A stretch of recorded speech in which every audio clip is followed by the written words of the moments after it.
এই ভিডিওতে যে নতুন ওয়ার্ডটি নিয়ে আলোচনা করব, আশা করি আপনারা এই দৃশ্যটি দেখে বুঝতে পারছেন। ভিউয়ার্স, দেখতে পাচ্ছেন ভায়োলেন্স। ভায়োলেন্স শব্দটি অধিক পরিচিত একটি শব্দ এবং বিভিন্ন ক্ষেত্রে প্রায়শই ব্যবহৃত হতে দেখা যায়। তো আজকে আমরা ভায়োলেন্স সম্বন্ধে বিস্তারিত জানার চেষ্টা করব। শুরুতেই ডেফিনেশনটা দেখা যাক।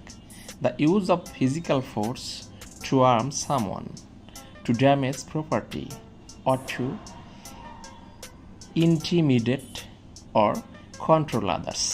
অর্থাৎ ভায়োলেন্সের বাংলাটা আসলে এই ডেফিনেশনের মাধ্যমে যেটা জানা যাচ্ছে সেটা হচ্ছে এটা শারীরিক শক্তি কাউকে ক্ষতি করার জন্য, ধ্বংস করার জন্য, সম্পদ ধ্বংস করার জন্য, অথবা অন্যের ওপর কন্ট্রোল বা ভয়ভীতি দেখানোর জন্য, নিয়ন্ত্রণ নেওয়ার জন্য, ভয়ভীতি দেখানোর জন্য।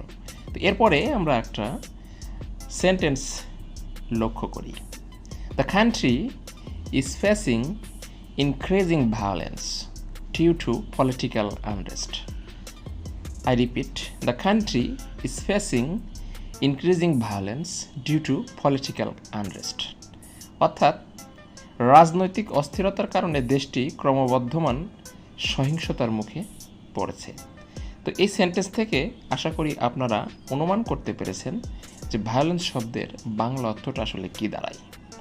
এরপরে দেখুন সিনোনিমস।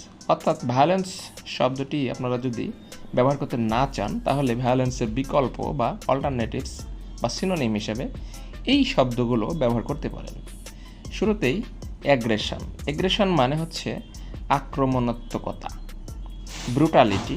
ব্রুটালিটি শব্দের বাংলা হচ্ছে নৃশংসতা। ক্রুয়েলটি। ক্রুয়েলটি মানে হচ্ছে নিষ্ঠুরতা। ব্লাডশিট। ব্লাডশিট শব্দের অর্থ রক্তপাত। সেভেজারি।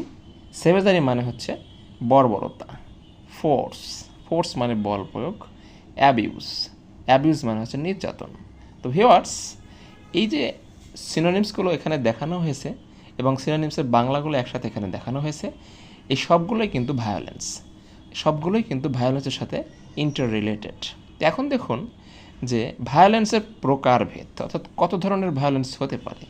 প্রথমেই দেখুন ডোমেস্টিক ভায়োলেন্স, গৃহস্থ সহিংসতা, পলিটিক্যাল ভায়োলেন্স, দ্যাট মিন্স রাজনৈতিক সহিংসতা, গ্যাং ভায়োলেন্স, দলীয় সহিংসতা, ফিজিক্যাল ভায়োলেন্স, শারীরিক সহিংসতা। দ্যাট মিন্স ভায়োলেন্স হচ্ছে কোনো না কোনো ধরনের সহিংসতা।